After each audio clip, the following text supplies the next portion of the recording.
Bueno, saludos a todos, saludos a todas. En esta ocasión vamos a hablar acerca de la tentativa. Particularmente, pues es uno de mis temas favoritos del derecho penal, porque digamos que tiene algunas discusiones bien interesantes que tienen que ver un poco con el fundamento mismo del derecho penal y que realmente creo yo que es uno de los temas más importantes del derecho penal, si no el que más, porque fíjense que discusiones en torno a, por ejemplo, si un delito admite una tentativa y si un comportamiento específico es o no una tentativa de delito, pues no solamente es importante, sino además que es de muchísima ocurrencia, digamos que es desde la vida práctica, es uno de los temas, digamos, más importantes y también de la vida dogmática. Vamos a irnos dando cuenta por qué. Lo primero que hay que decir es que así como la participación, la tentativa, se le conoce como un dispositivo o disposición amplificadora del tipo penal. Eh, Les voy a pedir que me excusen un poquito la, la manera de ejemplificarlo, pero pretendo ser un poco de didáctico con ello. Aquí tenemos este señor de acá, es un muerto, es un muertico, y lo que hay alrededor de ese círculo es el homicidio, ¿sí? Ese es un homicidio. Ahora, ¿quién realiza ese homicidio? Vamos a decir que lo realiza este sujeto de acá. Este realiza el homicidio porque caminó hasta romper el círculo y causar la muerte de ese señor. Vamos a pensar que a este señor alguien le pagó para que hiciera el homicidio. Este señor que está aquí, dibujémoslo del mismo tamaño, determinó a este otro para matar al muertico. Este determinador no realizó el homicidio. Fíjense que la flecha está para este lado. Convenció a este o le pagó a este para que lo hiciera. Y vamos a pensar que este otro de acá, que lo vamos a dibujar más chiquitito, le prestó ayuda a este otro. Le dio información, le prestó el arma, qué sé yo, lo transportó. Este es el cómplice. Fíjense ustedes que determinador y cómplice, la flechita no está hacia donde se consume el delito, sino que está hacia quien lo consuma, y este es el autor. Vamos a poner un círculo rojo.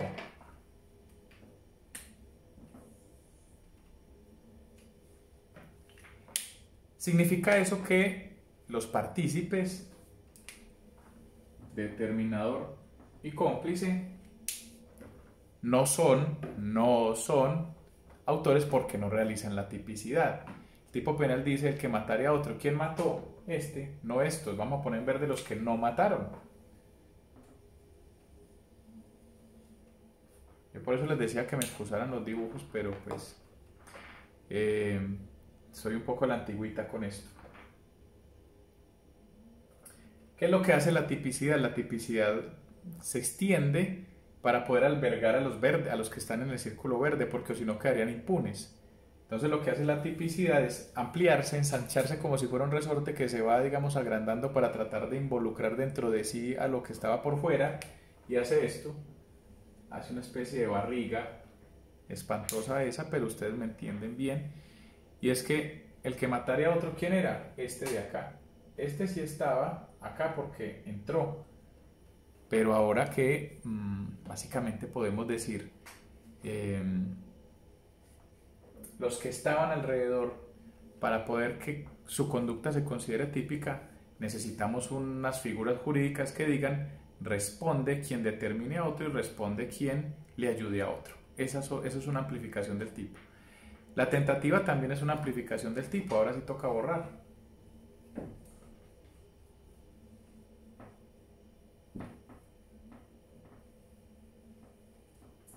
¿Por qué? Porque fíjense ustedes que el que está en el círculo rojo quiere matar a este, se compra el arma, le toma fotos a la casa, estudia todo el espacio, y en el momento de dispararle tiene tan mala puntería que le impacta en los hombros y no le mata.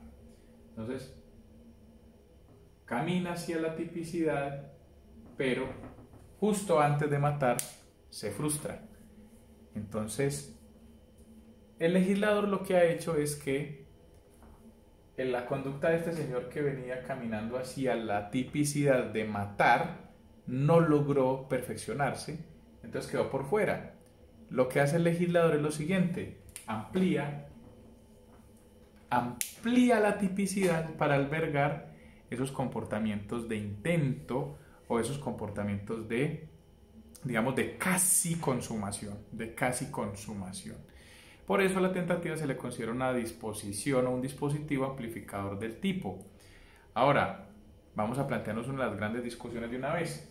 ¿Por qué?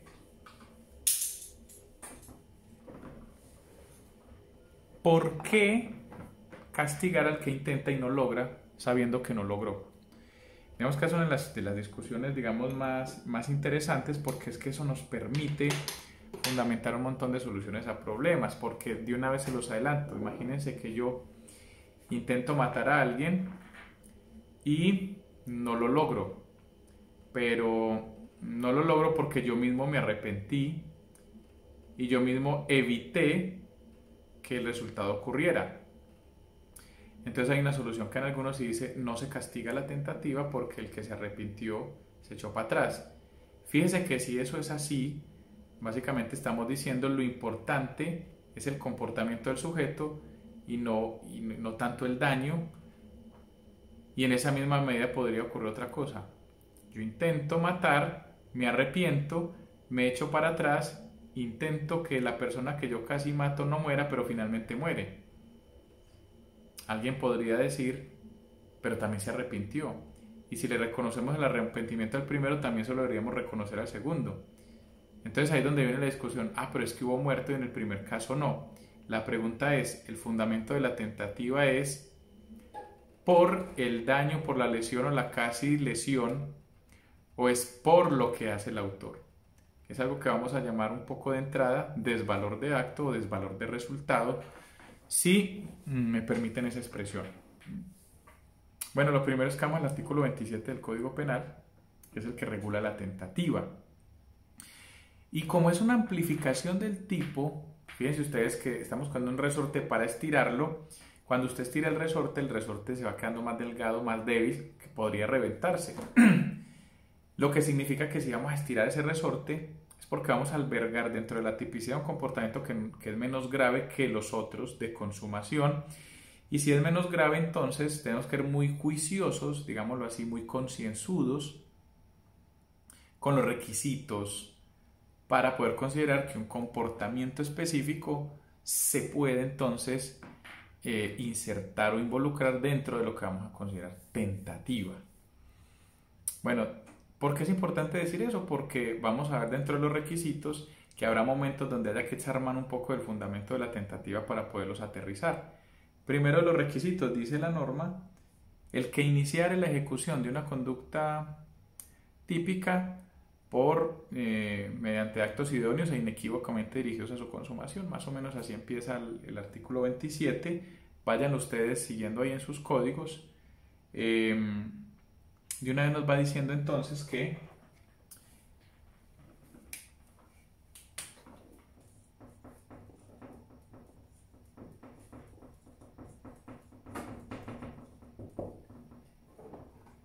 tentativa, artículo 27, dice el primer requisito que el que iniciare la ejecución de una conducta punible mediante actos idóneos e inequívocamente dirigidos a su consumación incurrirá en prisión. Primer requisito entonces: comienzo de ejecución.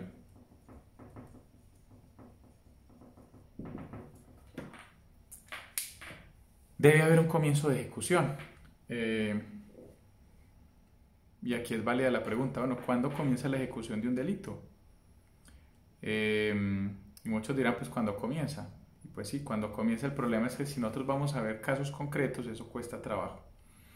Cuesta trabajo porque hay casos, digamos, fáciles, pero hay otros que son difíciles, y los difíciles son los que retan un poco la interpretación, digámoslo así, el entendimiento o la determinación de estos requisitos de la tentativa.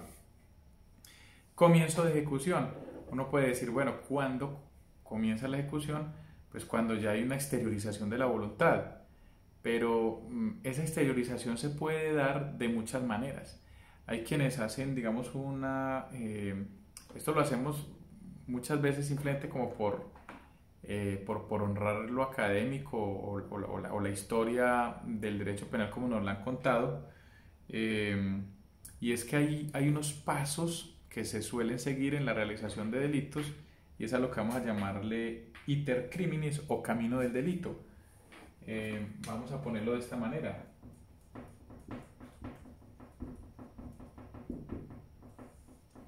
Camino del delito, iter criminis. No me gusta usar esas expresiones, pero creo que aquí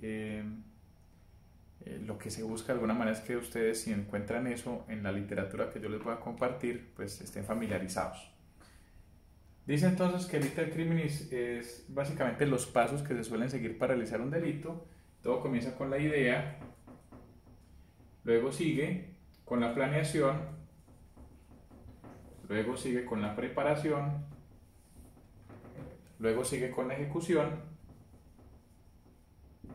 luego sigue con la consumación y hay un último paso por allá que algunos llaman agotamiento, que ahora no nos interesa. Todos esos pasos se suelen seguir para los delitos relativamente complejos. Ahora, no estoy diciendo que el Código Penal hable de eso. El Código Penal no dice, bueno, entonces la ideación es esto, la preparación es aquello otro, no lo dice. Esto digamos que son cosas doctrinales que nos permiten un poco entender aspectos del estudio de las normas jurídicas. Algunos incluso dividen eso entre fase interna y fase externa, pero vamos a ver que eso no tiene ninguna relevancia. ¿Por qué? La idea, pues, si ocurre en el sujeto, se le prende el bombillo, quiero cometer un delito, y eso no es punible. Digamos que pensar cometer un delito no es delito. Querer matar a otro no es delito. Querer hacer delitos no es delito. ¿Cuándo entonces vamos a decir que, trasegando todos estos pasos, a partir de qué momento vamos a poner el límite a decir esto aquí ya es delito, vamos a considerarlo penalmente relevante a partir de este momento? Luego viene la planeación. Yo me siento en mi cuarto a poner un tablero de estos, tengo uno allí, digamos, a unos cuantos metros, donde tengo diseñado un plan para matar a Maluma. Tiene, digamos, un calendario, tiene unas direcciones, unos mapas y unos muñequitos ahí. Eso es delito. Hace parte, en principio, de una fase interna, pero fíjense que tiene algo de externo, porque de alguna manera estoy plasmando allí, digamos, una idea y está por fuera de mi cabeza. Entonces, por esa razón, digamos, no es importante si es fase interna o externa. Simplemente decir la planeación tampoco es relevante jurídicamente hablando. Y de una vez, digámoslo, tampoco la preparación. La preparación podríamos decir grandes rasgos que es cuando el autor acopia los medios o busca, digamos, el mecanismo o dispone, digamos,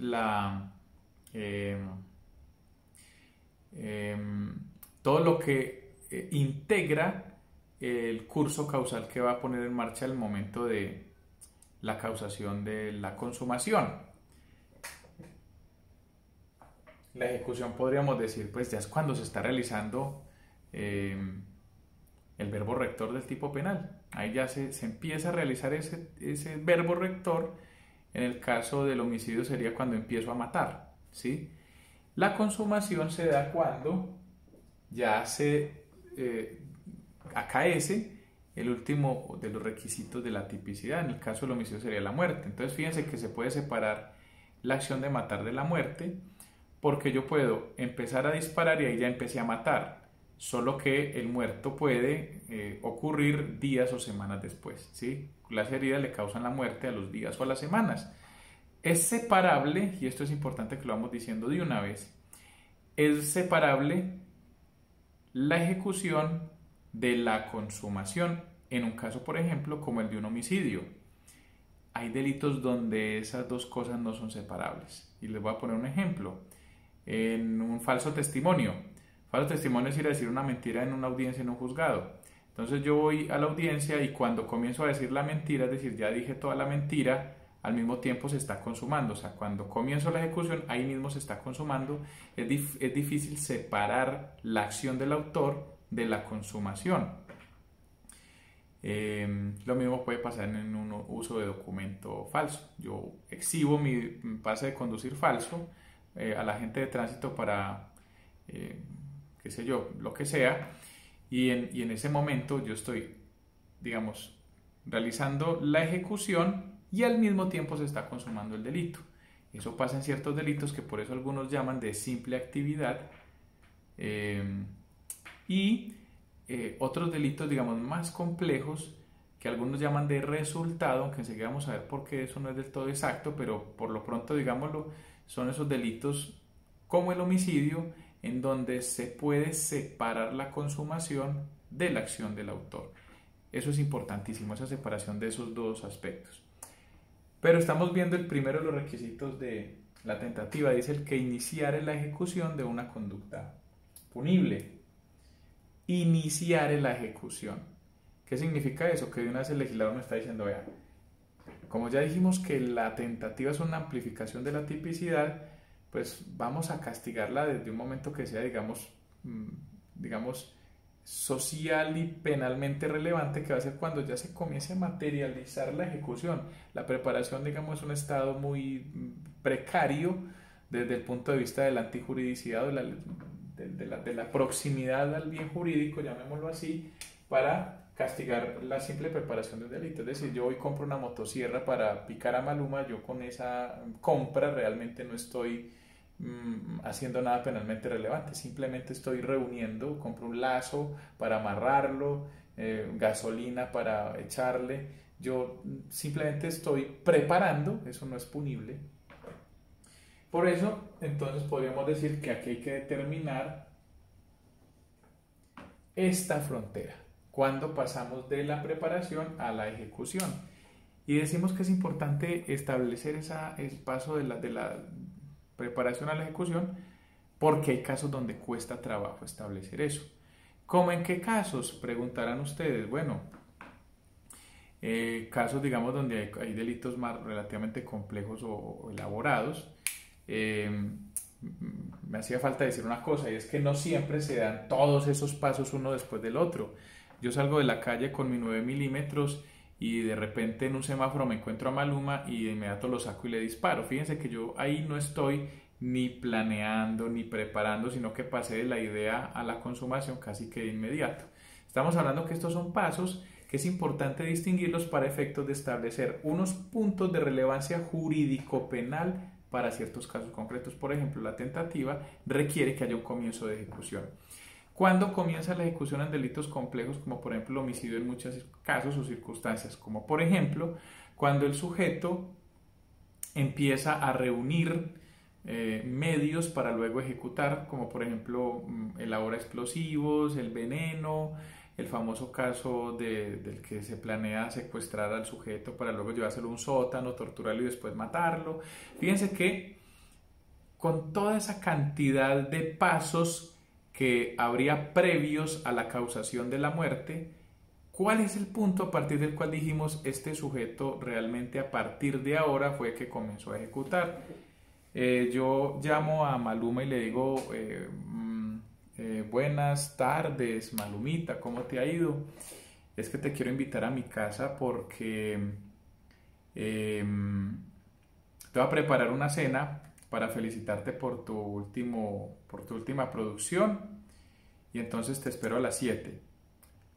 Listo, parcero. Okay. Entonces Maluma, ya lo llamé. Mañana me voy a comprar un veneno para ratas y se lo voy a revolver en la sopa que voy a hacer. La idea es que cuando llegue Maluma a mi casa yo lo siento, le pongo una copa de vino para que él se sienta aclimatado, en confianza. Después le pongo la sopa en la mesa y pues la dosis de veneno requiere que él se tome siquiera unas 4 o 5 cucharadas para poder que se muera. Y pues pueden pasar muchas cosas, puede que no venga, puede que el tipo venga y solo se tome la copa de vino porque me salga con la que me han salido muchos amigos que yo invito, y no es que yo cocine mal, sino que siempre dicen que ya comieron por ahí una hamburguesa antes de llegar porque, no sé, creo que mis dotes culinarios sí se han puesto en entredicho muchas veces. Lo cierto es que Maluma llega, se toma la copa de vino y dice que no recibe comida, entonces ya había comenzado la ejecución. O digamos que se toma solo una cucharada y la primera cucharada, digamos, le sabe horrible y dice el tipo, no, qué pena con vos, tal. Ya comenzó la ejecución. O estamos en la cuarta cucharada, decíamos se necesitan 5 para que haya la dosis suficiente, se toma la cuarta y se fue para el baño de la diarrea. Ahí ya había comenzado la ejecución y si ya comenzó, pues digamos, ¿cuándo comenzó? Cuando hice la llamada, cuando me dijo que sí, cuando se vino para mi casa, cuando entró, cuando se sentó, cuando le puse la copa de vino, cuando le puse el plato, cuando comió la primera cucharada, cuando comió la cuarta. Fíjense que eso no es tan fácil, eso no es tan fácil porque algunos de ustedes dirán de manera caprichosa, no, a mí me parece que desde que lo llamó, yo por eso pues hice la ridiculez de coger el celular. Otros dirán, no, eso desde que entró a la casa porque ahí ya digamos estaba donde el sujeto. Entonces, eso es difícil establecer. Yo le corto los frenos a la motocicleta de, no sé, del vecino que me dio una plata. Entonces yo digo, este señor se ganó su matada, entonces le corto los frenos a la moto. ¿Y en qué momento comienza la ejecución del delito? Cuando yo cojo el ascensor y bajo donde la moto de él, cuando llego al parqueadero de la moto de él, cuando cuando corté los frenos, cuando el señor se sube a la moto, cuando la prende, cuando arranca, cuando ya no le frena.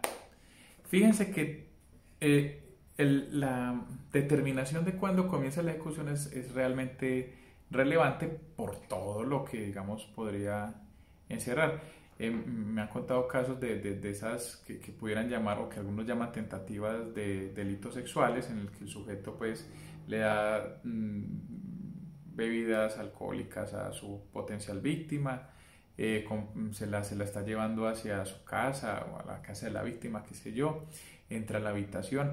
Realmente fíjense que todo estaba planeado para accederle estando pues enajenada o con violencia, lo que sea.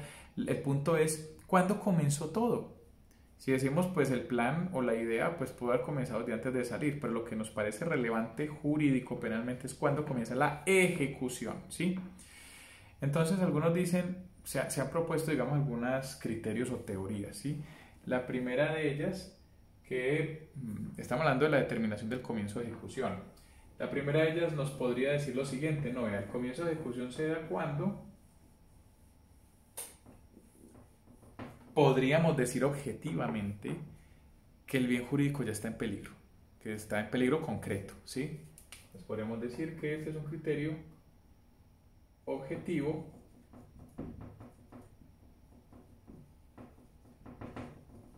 que nos habla del peligro concreto. ¿Qué significa eso? Cuando un observador objetivo, digamos lo externo al curso de la acción, pueda señalar como si estuviéramos viendo una película, y en este momento pensemos que estamos viendo una película cuando hablamos de esto de la tentativa. Nosotros podemos pausar y correr la película, pause, play, pause, play. La película va y nosotros pausamos justo en el momento en que decimos como espectadores de esa película, ahí está en peligro. Es decir, cuando se acerca el sicario en la motocicleta, en el semáforo, saca el arma, no vamos a esperar a que le dispare, o que al menos le apunte el arma y pausamos y decimos, ahí ya está en peligro, ahí ya comenzó la ejecución. Eso es lo que hace el criterio objetivo. Resulta que el sicario sacó el arma, pero porque en ese momento lo que quería era desviar el vehículo hacia una zona diferente y tenía el propósito era de secuestrar al sujeto para llevárselo al sótano y por allá en 1 o 2 años matarlo, yo qué sé. La pregunta es si cuando él sacó el arma entonces comenzó la ejecución de un homicidio, y la respuesta es no.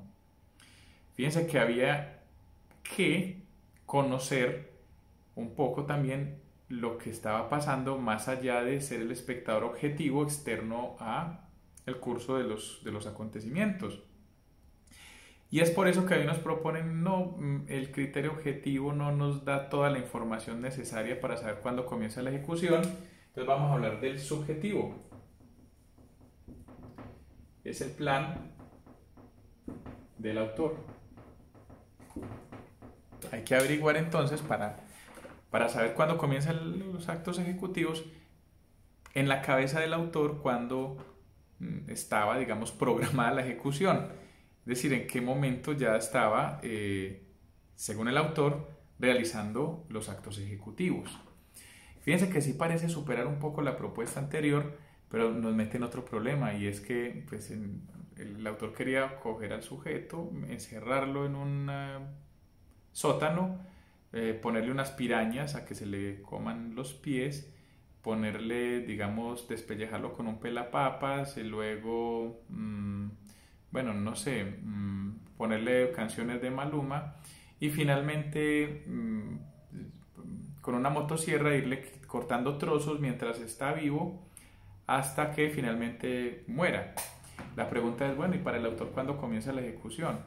Vamos a esperar a que en criterio, digamos, veleitoso del mismo que está haciendo el tipo penal podamos establecer ese momento de tanta relevancia típica.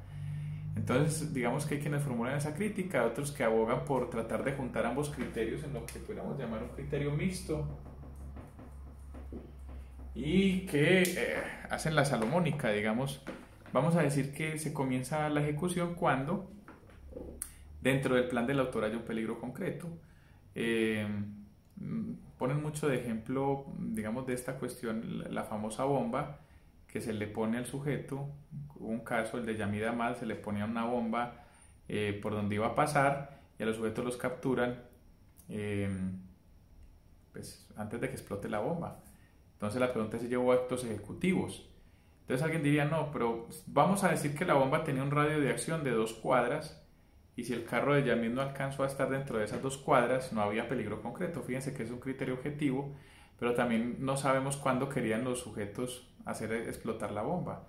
Puede que tenían intenciones de hacerlo para el cumpleaños de él en unos 2 meses.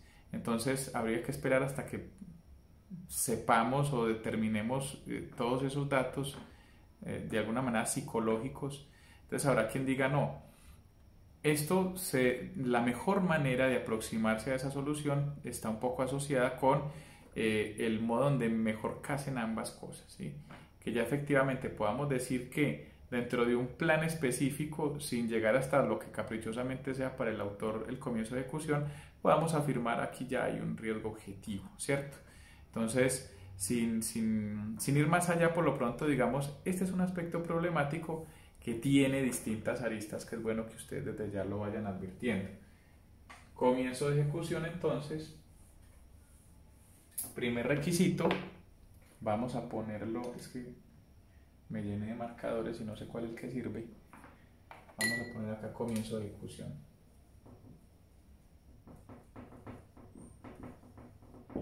Bien, segundo requisito, si ustedes van a la norma, vuelvo, insisto, dice el que iniciare la ejecución, se la voy a leer, dice: el que iniciara la ejecución de una conducta punible mediante actos idóneos e inequívocamente dirigidos a su consumación, y esta, o sea, la consumación, no se produjere por circunstancia ajena a la voluntad de quien, del autor, incurrirá en pena no menor de tanto, o sea, hay una rebajita de pena. Una rebaja de pena en relación con la consumación. Bien, entonces dice, el que iniciare la ejecución, primer requisito de una conducta punible, dice mediante actos idóneos, segundo requisito, actos idóneos.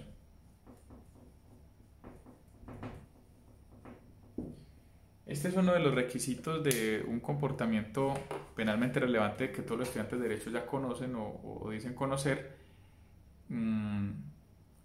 como cuando hablan de la proporcionalidad en la legítima defensa, porque son cosas, digamos, que están un poco como en la cultura, llamémosla así, jurídica, digamos, habitual, ¿sí? Y uno diría, pues idóneo es aquello que tiene la capacidad de obtener el propósito, pues, para el que está dirigido. Entonces yo no puedo matar con una pistola de agua, ¿cierto? Digamos que de entrada eso no es un acto idóneo, como por más que yo tenga intenciones de causar un resultado, yo por, digamos, simplemente desearlo o hacer brujería, digamos, ese no es un acto idóneo. Digamos, la brujería no es un acto idóneo en términos, digamos, racionales, ¿sí? Porque, digamos, el Código Penal está en ese mundo de lo racional. La brujería, yo no estoy diciendo que no existan las brujas, no estoy diciendo nada, simplemente estoy diciendo que en ese plano no se mueve el Código Penal. No serían actos idóneos. Esos son casos fáciles. El problema es los difíciles. Los difíciles es un poco establecer cómo fundamentar la idoneidad en los casos, por ejemplo, en los que el autor no sabe o no tiene conocimiento sobre ciertos aspectos relevantes para efectos de la consumación. Por ejemplo, el autor no sabe que su víctima lleva un chaleco antibalas y le dispara al tórax, ¿sí? El acto es idóneo. El autor no sabe que le va a disparar a un carro que está blindado. El acto es idóneo. Esos son digamos, los casos problemáticos. Y ustedes dirán, pero digamos que eso es de poca ocurrencia. No, eso es de mucha ocurrencia. Y voy a ser más atrevido un poco. El caso del que mete la mano en la cartera para sacar billetes y no hay billetes, que algunos llaman tentativa imposible. Digamos, en la vieja doctrina se le llama eso tentativa imposible, y el ejemplo clásico es el que intenta matar al que ya está muerto sin saber que está muerto. Para la mayoría de la doctrina eso es una tentativa imposible por ausencia absoluta o carencia de bien jurídico, y si no hay nada que proteger luego, no es que el acto no sea idóneo, es que no hay nada, no hay ni siquiera nada jurídicamente relevante allí. Vamos entonces a hablar un poco acerca de esa idoneidad. Volviendo a lo que decíamos de que estamos hablando como si corriéramos una película, fíjense que nosotros podemos establecer la idoneidad en distintos momentos. Fíjense que nosotros vemos que en la película el sujeto llega, el sicario se echa la bendición, sale el arma, se lleva en su moto. En ese momento lo para la policía. El arma, pues digamos que tiene permiso de porte, él es un sicario responsable, y el policía lo para y él le dice al policía, hermano, déjame que voy de afán porque necesito matar a Maluma, es que estoy cogido de la tarde. La pregunta es, ¿el policía lo podría capturar por tentativa de homicidio? Ustedes ya saben que desde la perspectiva del comienzo de ejecución, ahí podemos decir, no ha comenzado la ejecución, ¿cierto? El policía lo deja pasar. Entonces el sicario se le acerca pues al carro de Maluma, y el carro está muy blindado, pero nadie sabe eso porque es una película, uno en la película no conoce el final. El sujeto saca el arma y en ese momento ya sabemos que comienza la ejecución. Ahí tenemos que pausar, ahí pausamos. ¿Ese acto es idóneo? Uno pudiera decir, desde ese momento todos podemos hacer un consenso de que sí, eso es un arma, las armas disparan, los proyectiles penetran cristales y matan personas. En condiciones normales, ahí ese acto es idóneo. Y sabemos que es un arma de fuego porque el que la lleva es un sicario, no estamos hablando de una pistola de agua, ¿cierto? Y eso ya lo sabemos. El acto es idóneo desde esa perspectiva. Ahora, despausamos la película, corre y las balas rebotan, inclusive alcanzan a herir al mismo sicario, un principiante, ¿cierto? ¿Era idóneo el acto? Ya que sabemos que el cristal del carro soportaba ese tipo de proyectiles, podemos afirmar el acto no era idóneo. Así de sencillo, el acto no era idóneo. Entonces, ¿cuál de los dos momentos es el que vamos a utilizar para fundamentar la idoneidad de la tentativa? ¿Sí? Ahí tenemos una discusión interesantísima, profunda, y bastante, digamos, provocadora sobre este tema de la tentativa, porque ese mismo caso del vidrio blindado hay quienes lo llevan al caso de el que mete la mano en la cartera, el que no tiene billetes, o el que le dispara al muerto sin saber que estaba muerto. Fíjense que son los mismos ejemplos. Si nosotros nos vamos a ver el sujeto que llega a su casa, siente unos ruidos muy extraños en la habitación conyugal, él va armado, él dice, ya no soporto más infidelidad de mi esposa, va a dispararle, ve el bulto, le dispara al bulto creyendo que era su esposa viva, y resulta que era su esposa pero muerta. Los ruidos eran porque había un asaltante que acababa de abandonar la habitación conyugal y la había matado. Fíjense que este señor, sin saber que estaba muerta, la trató de matar. Pausamos la película, cuando saca el arma a dispararle, nosotros tampoco sabemos que estaba muerta, porque pues esa es la gracia de las películas. Y en ese momento podríamos decir, ese acto es idóneo para matar, sí, claro.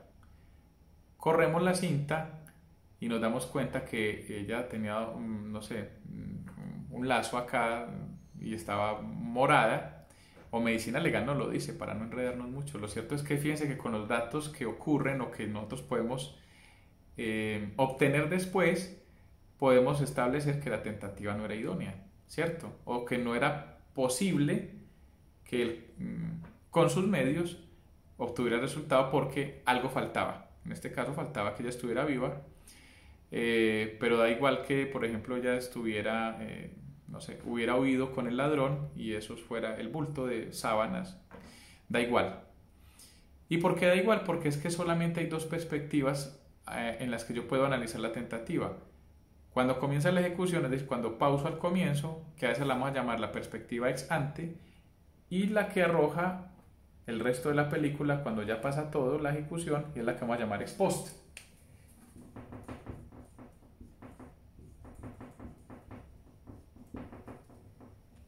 Como este tablero se mueve tanto, yo de aquí a que arregle eso, haré mejor uso de él, pero por lo pronto, si ustedes están tomando nota, podrían decir lo siguiente, o podríamos decir lo siguiente, sin ánimo pues de hacer una definición, digamos, rigurosa. La perspectiva ex ante es la que se tiene con la información que habría disponible en el momento del comienzo de la ejecución para un observador objetivo. Y podríamos decir que la perspectiva ex post es ya la información obtenida una vez desarrollada la ejecución. Información frente, obviamente, al curso de la acción típica. Ahora, ¿cuál de las dos entonces es la que debemos escoger? Si nosotros fundamentamos la tentativa en la perspectiva ex ante, es decir, pausamos con el comienzo de ejecución, ahí juzgamos si hay peligro para el bien jurídico, es decir, si el acto es idóneo. La idoneidad no es, digamos, que el instrumento sea capaz de matar, el arma es capaz de matar, ¿cierto? Pero no estamos hablando de la idoneidad simplemente de si el instrumento tiene habilidad o aptitud suficiente para producir el resultado, sino si el acto en concreto, el acto, digamos, todo el conjunto del curso dispuesto por el autor, tiene la vocación o la capacidad de obtener o de lograr la consumación. Es eso lo que estamos a lo que estamos tratando de establecer con el segundo requisito de la tentativa de la idoneidad. Si decimos que se debe fundamentar en la perspectiva ex ante, significa entonces que ese sicario cuando saca el arma y le apunta al carro, no importa si va blindado, ahí hay tentativa, ¿sí? Y si somos coherentes, el que le apunta y le dispara a la esposa muerta o al bultico, también hace tentativa. Lo mismo que el que mete la mano en la cartera ajena, donde no hay billetes, la perspectiva ex ante no nos permite saber que no había billetes. Entonces fíjense ustedes que en todo caso la perspectiva ex ante terminaría castigando lo que la doctrina antes o todavía algunos llaman la tentativa imposible, ¿cierto? Perspectiva ex post. La perspectiva ex post nos permitiría hacer lo siguiente y es conocer el final de la película para una vez sabido que los actos hubiesen sido capaces de producir la consumación, entonces ahí sí decimos que es idónea o los actos son idóneos, ¿cierto? Eso nos permite excluir como punibles, por ejemplo, las tentativas imposibles y, por ejemplo, el sicario que le dispara al tórax del que lleva el chaleco, o el que le dispara al carro blindado, o el que, digamos, que realiza cualquier acción típica que una vez desarrollados los acontecimientos sepamos que no habrían sido capaces de obtener el resultado, ¿sí? ¿Cuál es entonces la mejor? La mejor es la que ustedes consideren la mejor. Ahí, digamos, sobre eso hay mucha discusión. Y ya sé que ustedes están esperando que yo saque el sombrero de la teoría mixta, como hicimos en el comienzo de ejecución, pero aquí no hay teoría mixta. Aquí digamos que se ha hecho una trampita, se ha hecho cierta trampita, y es que en Colombia a veces la jurisprudencia coge la ex ante y a veces la ex post según el caso. Eso en principio no es coherente. En el caso del de la billetera, la sentencia dice es un delito imposible, no se castiga porque el sujeto que se robó la billetera que no tenía plata, pues ahí no había bien jurídico y por absoluta imposibilidad de lesividad no se castiga. Ahí realmente lo que hizo la Corte Suprema fue escoger perspectiva ex post.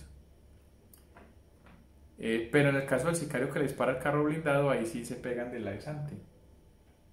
Ahí dice, no, es que no le vamos a dar la chance de que sepamos la información del final de la película cuando lo que necesitamos es ver los trailers, ¿cierto? Si estamos viendo tráiler con final de película es hacer trampa. Entonces vamos a hacer lo siguiente. Vamos a fundamentar la tentativa en la perspectiva ex ante, perdón, en la perspectiva, ex ante,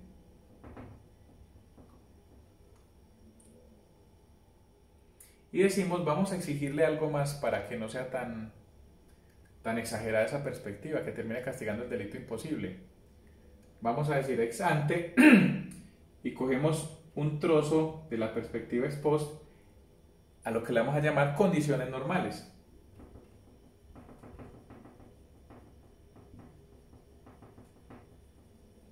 ¿Cómo así que condiciones normales? Se ha dicho algo así como que en condiciones normales las personas no llevan chaleco antibalas y en condiciones normales un carro no va blindado. Entonces, si en condiciones normales el acto habría producido el resultado, la tentativa es idónea. Esa entonces es la conclusión a la que han llegado, digamos, de alguna forma nuestra cultura jurídica, pero si ustedes me permiten, en mi opinión, creo que equivocadamente, porque de alguna manera sí escoger y tratar de amalgamar dos cosas que son irreconciliables, me parece a mí. Obedecen a lógicas muy distintas. Un autor, creo que es Enrique Gimbernat, si no estoy mal, me puedo equivocar. Yo les voy a compartir el material en el aula virtual, pero me parece muy llamativo porque dice lo siguiente. Si vamos a ver todas las tentativas desde una perspectiva ex post, son inidóneas, es decir, si no lograron la consumación es porque algo les hizo falta. Es decir, faltó puntería. Si llegó la ambulancia antes de que muriera y lo salvó fue porque el balazo no dio donde era. Si llegó la policía cuando el ladrón se estaba robando el banco o iba a intentar sacar los billetes, pues le faltó rapidez. Entonces algo siempre falta para que finalmente no se consume el delito. Es decir, que si nos vamos a ver desde una perspectiva ex post, no ocurre el resultado justamente porque algo quedó haciendo falta. Por esa razón que creo yo que aciertan quienes dicen que la fundamentación de la tentativa se debe dar en la perspectiva ex ante, aun cuando permitiría castigar delitos que se consideran tradicionalmente delitos imposibles, es decir, que meter la mano en la billetera ajena si no tenga nada de delito y tratar de matar a un muerto es una tentativa de homicidio. Sé que cuesta trabajo entender eso un poco porque parece idiota, pero les voy a poner este ejemplo para que redondeemos un poco y sigamos al tercer requisito. Van dos sujetos, digamos, mal encarados y con camisetas del Medellín, uno va por la acera A y otro va por la acera B, y ambos deciden al mismo tiempo meter la mano en los abrigos de dos transeúntes que van delante de ellos. Ambos meten la mano al mismo tiempo en los abrigos para sacar billetes, ¿cierto? Tienen intención de sacar billetes porque los vieron hace poco por ahí haciendo algo y resulta que el de la acera A y el de la acera B son capturados al mismo tiempo. El de la acera A, el sujeto tenía billetes, su víctima, y el de la acera B tenía caramelos. La pregunta es, ¿los dos hicieron lo mismo o no? En mi opinión, hicieron exactamente lo mismo. Pero con con estas maromas jurídicas que a veces hacemos en Colombia, se castiga al de la acera A que sí tenía billetes y no al de la acera B. Vamos al tercer requisito entonces. El tercer requisito nos dice, volvamos a la definición, el que iniciara la ejecución de una conducta punible mediante actos idóneos e inequívocamente dirigidos a su consumación.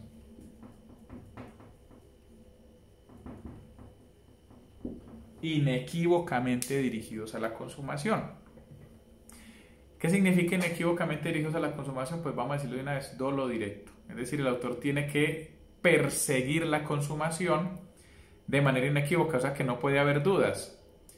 De entrada esto nos descarta que haya tentativas culposas. Es decir, uno no tiene sentido hablar de tentativas culposas porque fíjense que la imprudencia es cuando el autor no está persiguiendo el resultado o la consumación mejor. Y en este caso, fíjense, actos idóneos inequívocamente dirigidos, es decir, el autor persigue sin duda ninguna la consumación, y cuando digo sin duda ninguna, de una vez estoy diciendo que tampoco existe la tentativa con dolo eventual. Recordemos que el dolo eventual es cuando el autor no persigue de manera directa el resultado, sino que le es indiferente o su producción o no producción la deja librada al azar.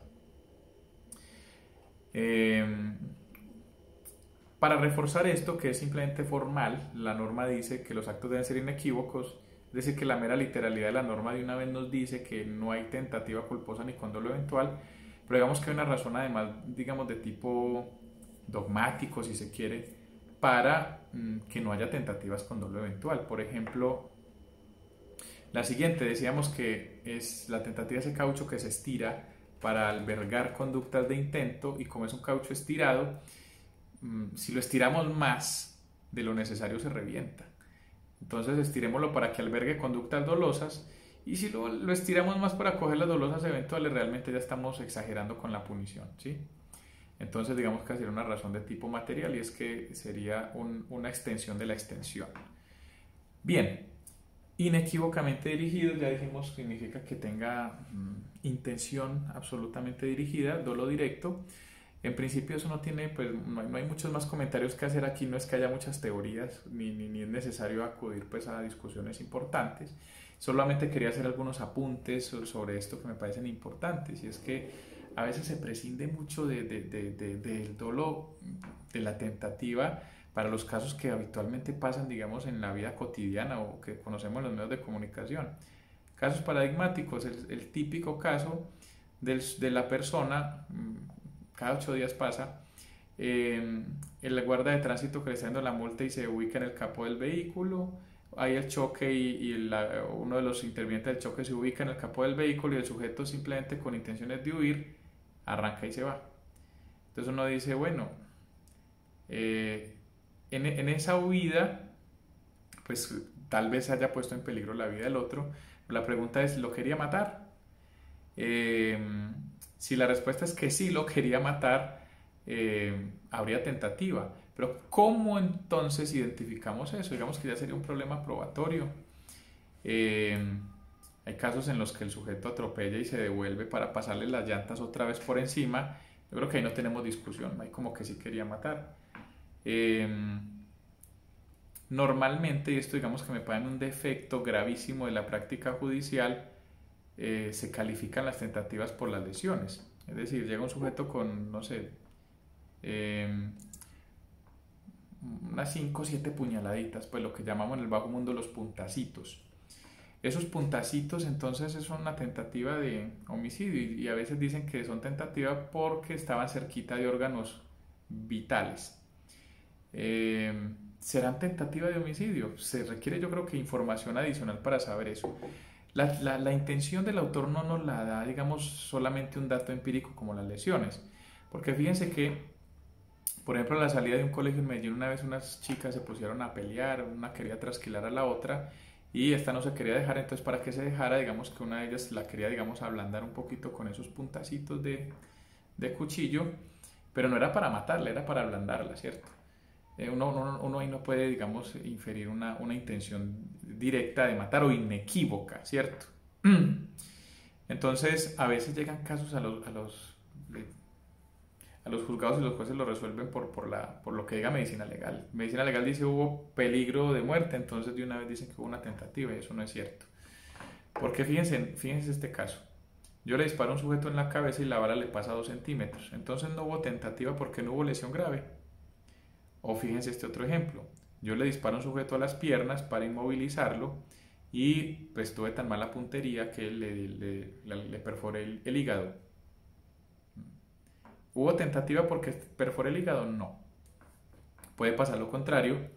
Tengo intenciones de matar, le disparo al tórax y tengo tan mala puntería que le doy en un brazo. entonces por haberle dado en el brazo no fue tentativa.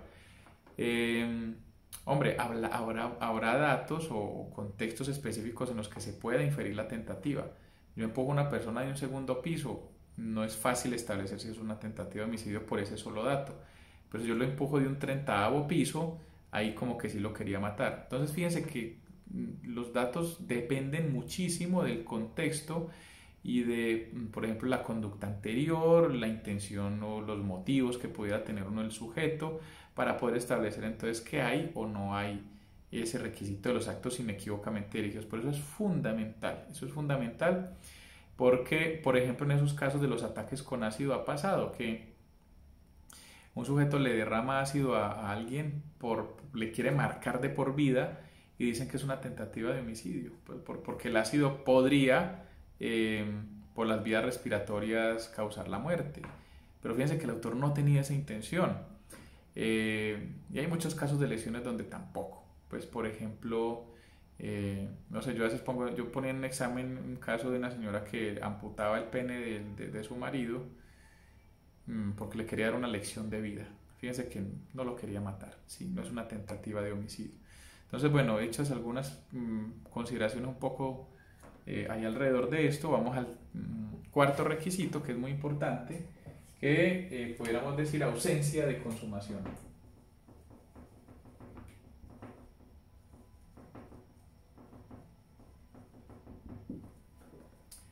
Ausencia de consumación. ¿De dónde sale ese requisito? Que es que el profe se lo está inventando, dice. El que iniciare la ejecución de una conducta punible mediante actos idóneos e inequívocamente dirigidos a su consumación y esta no se produjere, o sea, la consumación, es decir, ausencia de consumación. Pero dice por circunstancias ajenas a su voluntad. Es decir, debe no haber consumación por razones diversas a la voluntad del autor.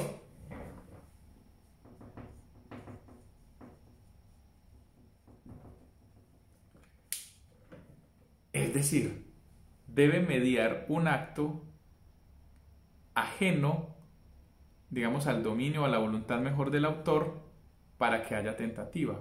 ¿Qué significa eso? Que si el autor desiste de su tentativa, es decir, él mismo impide la consumación, luego no habría tentativa. Entonces, este último requisito nos lleva a analizar dos cosas. Primero de ellos, ¿recuerdan cuando hablamos del iter criminis que decíamos que había ejecución, consumación?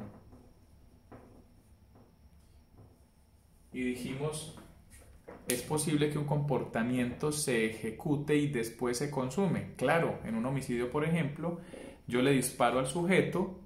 Cuando le disparo estoy ejecutando el homicidio, pero no se está consumando, no se consume no hasta que muere, ¿sí? Lo mismo podría pasar con el hurto. Yo comienzo a ejecutar el hurto cuando, por ejemplo, empiezo a hundir la clave de la caja fuerte que obtuve, pues la clave para hurtar unas joyas. Ahí empecé a consumar o las estoy metiendo en una chuspa, como dicen en varias partes, en un talego, meto las joyas, pero todavía no lo he consumado. Lo consumo cuando yo ya, digamos, me haya apoderado de esa cosa mueble. Entonces fíjense que una cosa puede ser la ejecución y esa ejecución podría ser separable de la consumación. Decíamos desde el comienzo, ustedes recuerdan que hay delitos donde se pueden separar esas cosas y otros donde no. ¿En qué delito se puede separar? Se puede separar en esos delitos que ustedes pueden ver que son de esas estructuras complejas en las que yo puedo realizar los actos ejecutivos sin que esos mismos actos ejecutivos sean la consumación. Es decir, estoy esperando un poco más, disparando y esperando que muera, desplazando la cosa de un sitio a otro con la intención de apoderarme, de apropiarme de él, ¿sí? Es distinto a esos delitos que podríamos llamar, ahorita dijimos que se podrían llamar de simple actividad, en los que, por ejemplo, yo con la mera acción ejecutiva ya mismo estoy consumando, por ejemplo, un porte de armas. Yo cuando estoy agarrando el arma ilegal, ahí ya estoy ejecutando el porte, pero ahí mismo se está consumando. Yo no puedo separar esas dos cosas. ¿Qué significa eso? Significa que aquellos delitos donde se pueda separar la ejecución de la consumación son los delitos que admiten tentativa. Los delitos donde no se puedan separar esos dos actos no admiten tentativa. Y esa es la discusión o son los aspectos que se comenzarán a debatir luego en el curso de penal especial.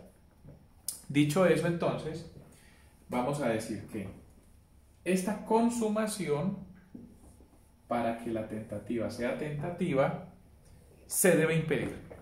Porque si ocurre la consumación ya no hay tentativa sino delito consumado.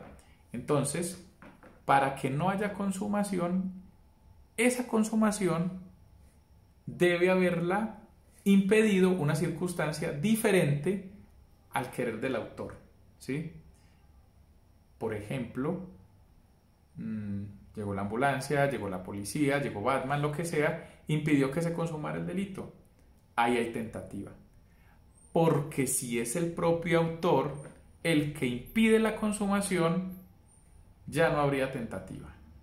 Porque fíjense, la lema tentativa dice que la voluntad del autor le permite borrar la tentativa.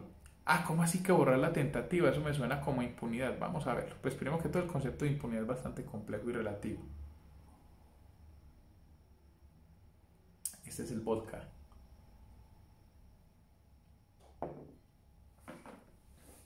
Bien. Puede haber varias, digamos, posibilidades para quien se arrepiente del delito que comenzó a ejecutar. A eso vamos a llamarlo genéricamente desistimiento.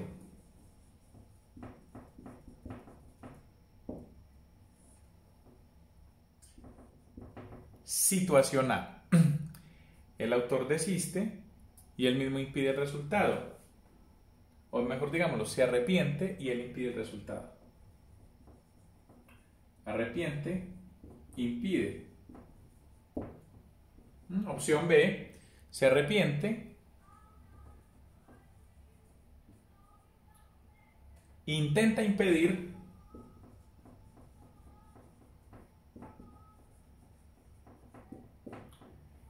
pero otra circunstancia diferente a su voluntad o diferente a su acto de arrepentimiento es la que impide el resultado. Por lo pronto digamos Batman.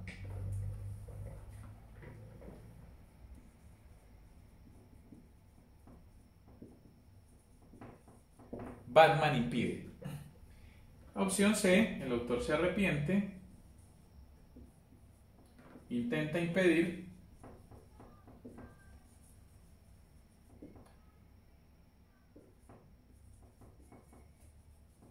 y no lo logra. Para entender esto, digamos que es importante mencionar algo, pues que las tentativas las clasifican mucho, unas clasificaciones muchas pues, de ellas, digamos, sin importancia, pero digamos que hay una que tiene alguna relevancia, digamos, para entender esto. Las tentativas se puede clasificar, por ejemplo, entre acabada o inacabada. Una tentativa acabada es aquella en la que, pues en todas ya han debido empezar los actos ejecutivos, ¿cierto? Pero la tentativa acabada es aquella donde esos actos ejecutivos están tan avanzados que ya el autor hizo todo lo necesario para la consumación. Es decir, que el autor puede tranquilamente quedarse quieto, la consumación se va a dar solita. Y la tentativa inacabada es donde el autor comenzó la ejecución, pero no ha hecho lo necesario para que se consume el hecho. Es decir, inició la ejecución, pero no ha avanzado tanto esa ejecución como para decir que ya él puede parar y la ejecución se da solita. Vamos a tratar de ser gráficos. Me traigo a Maluma para mi casa, lo meto en un sótano, lo amarro, le empiezo a regar gasolina alrededor. Fíjense que ya comencé la ejecución del homicidio, le voy a poner un fósforo encima.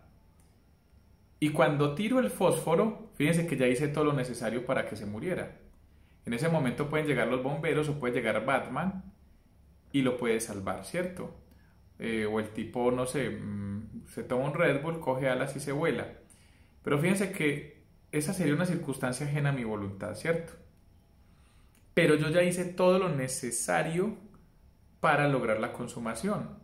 Digamos, en el caso de las puñaladas, pues di las suficientes puñaladas en zonas importantes del cuerpo para que por sí solas produzcan ya la muerte. Esa sería una tentativa acabada, ya se hizo lo necesario. La inacabada es en la que el autor todavía no ha hecho todo lo necesario. Por ejemplo, le regué la gasolina, ya estamos de acuerdo en que comenzó la ejecución, pero todavía no he tirado el fósforo, ¿cierto? Es decir, no he hecho todo lo necesario. Vamos a hablar del desistimiento en estas dos hipótesis. En ambas ya hay comienzo de ejecución, hay actos idóneos, están inequívocamente dirigidos, pero el autor se puede repetir por cualquier razón.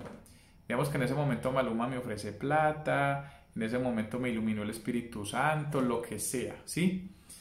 Si la tentativa es inacabada, es decir, yo todavía no he tirado el fósforo, para yo desistir, basta con que yo no siga, con que yo no tire el fósforo. Ahí yo ya desistí.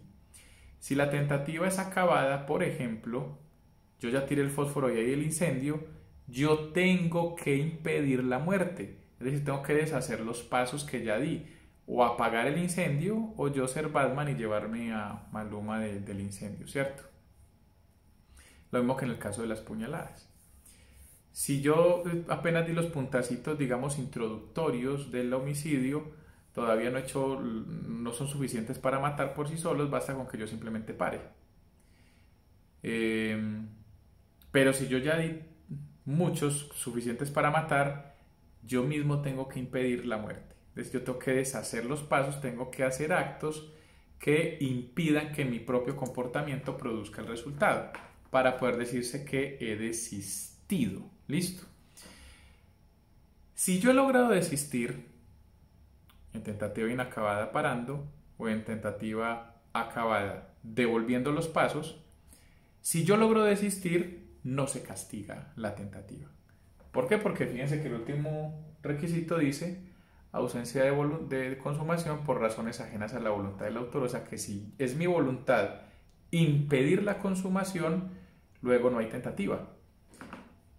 Ese es un premio que que el legislador le da al que se arrepiente. Digamos que le está mandando un salvavidas, algunos lo llaman puente de oro, pues está bien, me gusta más salvavidas. Usted ya que se tiró al agua, devuélvase. O usted ya que se fue para la orilla contraria, la de la ilicitud, devuélvase por este puente de oro y le dice, la perdono. Le perdona la tentativa, pero ojo a esto, en estos casos se castiga el delito remanente, o lo que haya ocurrido antes. Si hubo lesiones, se castigan las lesiones. Si hubo un porte de armas, se castiga el porte de armas. Si hubo el secuestro, en el caso del incendio con Maluma, se castiga el secuestro y las torturas, ¿cierto? Ya sabemos entonces que si hay desistimiento, se castiga solo el delito remanente. Pero puede haber otra opción, que es la que dijimos, opción B. La opción A, ya sabemos que nos da, vamos a ponerlo con negro, la opción A, no hay tentativa, y se castiga solo delito remanente.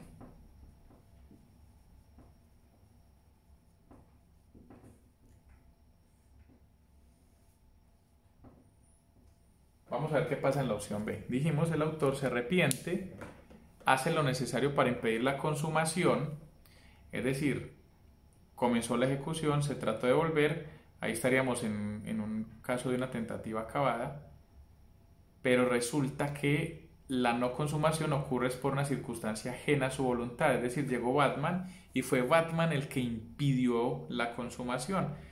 Le tiré el fósforo a Maluma, en ese momento me arrepentí y yo dije, no puede ser, ¿qué estoy haciendo? Este señor sí canta bien. De repente saco yo los extinguidores y empiezo a tratar de apagar el incendio y no soy capaz, y en ese momento llegó un helicóptero y salvó a Maluma. Bueno, ese es un caso bastante ridículo, pero lo importante es que me entiendan. Es posible que yo me arrepienta, pero que sea una circunstancia ajena a la que impide el resultado. Bueno, prendo una casa con una señora adentro porque no me paga una plata y yo me arrepiento, trato de apagarlo a punta de balde de agua, pero llegaron los bomberos y apagaron el incendio y salvaron a la señora. Fíjense que ahí fue Batman el que impidió, por eso le llamamos Batman. Yo inicié la ejecución, yo me arrepentí, traté de devolverme, pero no fui yo quien lo impidió otro.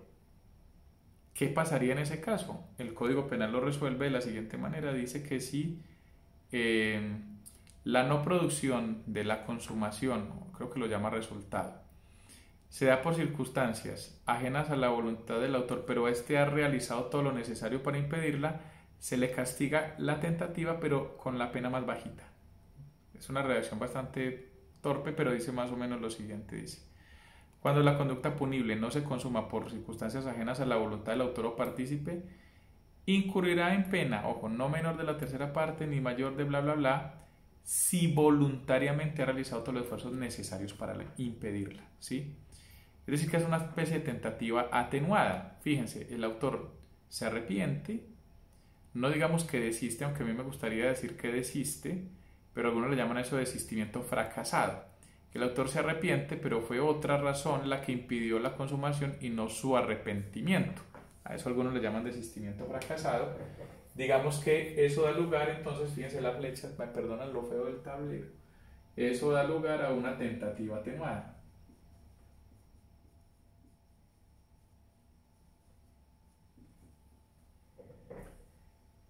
Y el tercero de los casos pasa lo mismo.